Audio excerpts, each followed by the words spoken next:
राधे राधे मित्रों आशा करते हैं आप कुशल मंगल होंगे। मित्रों, हमारी आज की कहानी चतुराई से परिपूर्ण है। आज हम चतुरी चमार की कहानी लेकर के आपके सामने उपस्थित हैं। हमारी आज की कहानी में आप जानेंगे कि कैसे एक चतुरी चमार ने अपने जीवन को आनंद में बनाया और डाकुओं को सबक सिखाया। कहानी बड़ी ही मजेदार, बड़ी ही प्रेरणादायक है, इसलिए कहानी को अंत तक जरूर सुनिएगा। मित्रों, हमें उम्मीद है कहानी आपको जरूर पसंद आएगी। तो मित्रों, आज की यह मजेदार कहानी प्रारंभ करते हैं। दोस्तों, किसी गांव में एक चमार रहता था। वह बड़ा ही चतुर था, इसलिए सब उसे चतुरी चमार कहा करते थे। घर में वह और उसकी स्त्री थी। उनकी गुजर बसर जैसे तैसे होती थी, इससे वे लोग हैरान रहते थे। एक दिन चतुर ने सोचा, गांव में रहकर के तो उसकी हालत सुधरने से रही, तब क्यों ना वह कुछ दिन के लिए शहर चला जाए और वहां से थोड़ी कमाई कर लाए। स्त्री से सलाह की तो उसने भी जाने की अनुमति दे दी। वह शहर पहुंच गया। मेहनती तो वह था ही, सूझबूझ भी उसमें खूब थी।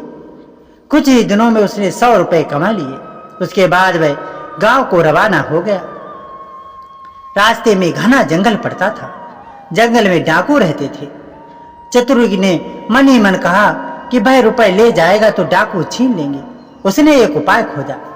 एक घोड़ी खरीदी और कुछ रुपए उसकी पूंछ में बांध करके चल दिया। देखते देखते डाकुओं ने उसे घेरा। बोले, बड़ी कमाई करके लाया है चतुरिया, ला निकाल रुपए। चतुरी ने कहा, रुपए मेरे पास कहाँ हैं? जो थे उससे एक घोड़ी खरीद कर लाया हूँ। इस घोड़ी की बड़ी करामात है, मुझे रोज 50 रुपए देती है। इतना कहकर उसने मारा पूंछ में डंडा कि खन खन करके 50 रुपए पूंछ से निकल कर गिर पड़े। डाकुओं का सरदार बोला, सुन भाई चतुरी, ये घोड़ी तुमने कितने में खरीदी है? चतुरी ने कहा, क्यों, तुम्हें इससे क्या? वह बोला, हमें रुपए नहीं चाहिए, हमें ये घोड़ी दे दो। नहीं, चतुरी ने गंभीरता से कहा, मैं ऐसा नहीं कर सकता, मेरी रोजी रोटी आमदनी बंद हो जाएगी। सरदार बोला, ये ले, घोड़ी के 100 रुपए ले ले। चतुरी ने और आग्रह करना ठीक नहीं समझा। रुपए लेकर के घोड़ी उन्हें दे दी और गांव की ओर चल पड़ा। घर आकर सारा किस्सा अपनी स्त्री को सुना दिया। उसने कहा, हो ना हो 2-4 दिन में डाकू यहाँ आए, बिना नहीं रह पाएंगे, हमें तैयार रहना चाहिए। अगले दिन वह खरगोश के 2 बच्चे जो एक से दिखते थे उन्हें लेकर के घर आया। एक उसने अपनी स्त्री को दे दिया और बोला, मैं रात को बाहर की कोठरी में बैठ जाऊंगा। जैसे ही डाकू आए, इस खरगोश के बच्चे को एक कह करके छोड़ देना कि जा चतुरी को बुला ला, आगे मैं संभाल लूंगा। डाकुओं का सरदार घोड़ी को लेकर के अपने घर गया और रात को आंगन में खड़ा करके पूंछ में डंडा मारा और बोला, ला रुपए दे। रुपए कहां से आते? उसने कस कसकर कई डंडे पहले तो पूंछ में मारे, फिर कमर में। घोड़ी ने लीद कर दी पर रुपए नहीं दिए। सरदार समझ गया कि चतुरी ने बदमाशी की है, पर उसने अपने साथियों से कुछ भी नहीं कहा। घोड़ी दूसरे के यहाँ गई, तीसरे के यहाँ गई, उसकी खूब मरम्मत हुई, पर बेचारी रुपए कहां से देती? चतुरी ने उन्हें मूर्ख बना दिया था। लेकिन इस बात को अपने साथी से कहें तो कहें कैसे? उनकी हंसाई जो होगी। आखिर 5वें डाकू के यहाँ जाकर के घोड़ी ने दम तोड़ दिया। तब भेद खुला। फिर सारे डाकू मिलकर के एक रात को चतुरी के घर पहुंच गए। दरवाजा खटखटाया। चतुरी की घरवाली ने खोल दिया। सरदार ने पूछा, कहाँ है चतुरिया? स्त्री बोली, वह खेत पर गए हैं, आप लोग बैठे, मैं भी उन्हें बुला देती हूँ। इतना कहकर उसने खरगोश के बच्चे को हाथ में लेकर के दरवाजे के बाहर छोड़ दिया और बोली, जा चतुरी को फौरन बुला ला। क्षण भर बाद ही डाकुओं ने देखा कि चतुरी खरगोश के बच्चे को हाथ में लिए चला आ रहा है। आते ही बोला, आप लोगों ने मुझे बुलाया? इसके पहुंचते ही मैं चला आया। बाहर है खरगोश। डाकू गुस्से में भर करके आए थे। वे खरगोश को देखते ही उनका गुस्सा रफू चक्कर हो गया। सरदार ने अचरज में भर करके पूछा, क्यों रे चतुरिया, ये तुम्हारे पास पहुंचा कैसे? चतुरी बोला, ये तो इसकी तारीफ है, मैं 7वें आसमान पर भी चला जाऊं तो वहां से भी बुला कर ला सकता है। सरदार ने कहा, चतुरी एक खरगोश हमें दे दो, हम लोग इधर उधर घूमते रहते हैं और हमारी घरवाली परेशान रहती है, वह इसे भेज करके हमें बुलवा लिया करेगी। दूसरा डाकू बोला, तूने हमारे साथ बड़ा धोखा किया है, रुपए ले आया और ऐसी घोड़ी दे आया जिससे एक पैसा भी नहीं दिया और मर गई। खैर जो हुआ सो हुआ, अब एक खरगोश दे दी। चतुरी ने बहुत मना किया तो सरदार ने 100 रुपए निकाले, बोला ये ले, ला खरगोश मुझको दे दे। चतुरी ने रुपए ले लिए और खरगोश उन डाकुओं को दे दिया। डाकू चले गए। चतुरी ने आगे के लिए फिर एक चाल सोची। उधर डाकुओं ने सरदार ने खरगोश को ले जाके घर में अपनी स्त्री को दिया और उनसे कह दिया कि जब खाना तैयार हो जाए तो इसे भेज देना, और वह बाहर चला गया। दोस्तों के बीच बैठा रहा, राह देखता रहा कि कब खरगोश आएगा उसे बुलाने खाना खाने के लिए। आधी रात हो गई पर खरगोश नहीं आया तो वह झल्ला करके घर पहुंचा और स्त्री पर उबल पड़ा। स्त्री ने कहा, तुम नाहक ही नाराज होते हो, मैंने तो घंटों पहले खरगोश को भेजा था। सरदार समझ गया कि यह चतुरी की शैतानी है।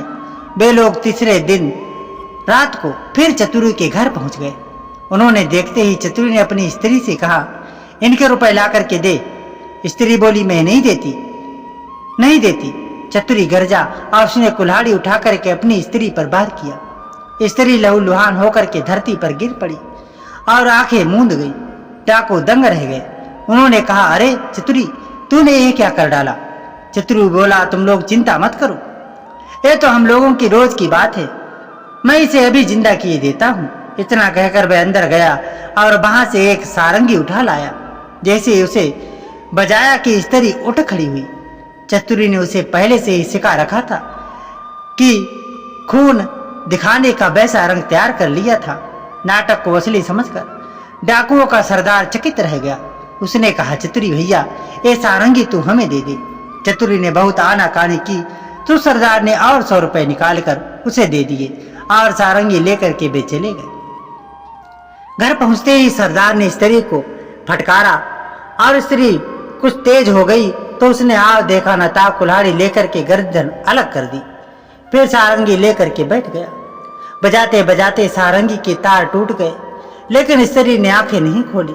सरदार अपनी मूर्खता पर सिर धुन करके रह गया, पर अपनी बेवकूफी की बात उसने किसी को नहीं बताई और एक के बाद एक सारी स्त्रियों के सिर कट गए।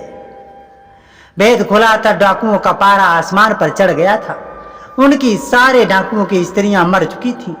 वे फौरन चतुरी के घर पहुंचे और उसे पकड़ करके एक बोरी में बंद कर नदी में डुबोने के ले चले। रात भर चलकर सवेरे वे एक मंदिर पर पहुंचे। थोड़ी देर पर नदी थी। उन्होंने बोरी को मंदिर पर रख दिया और सब चले गए।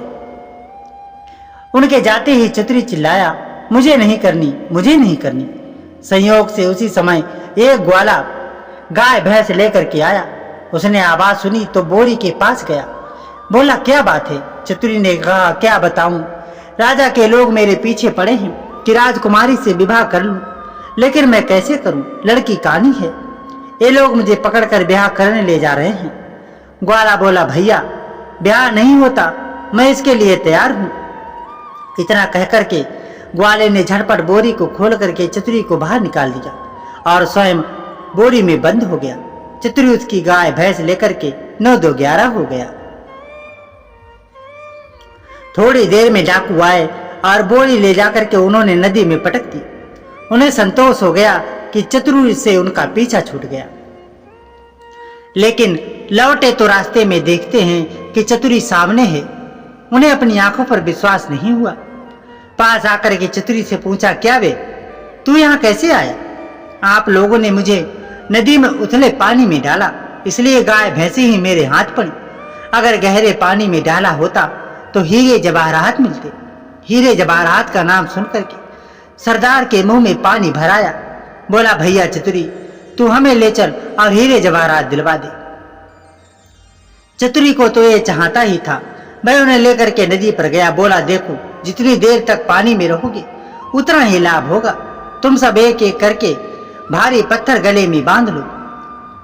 लोभी क्या नहीं कर सकता।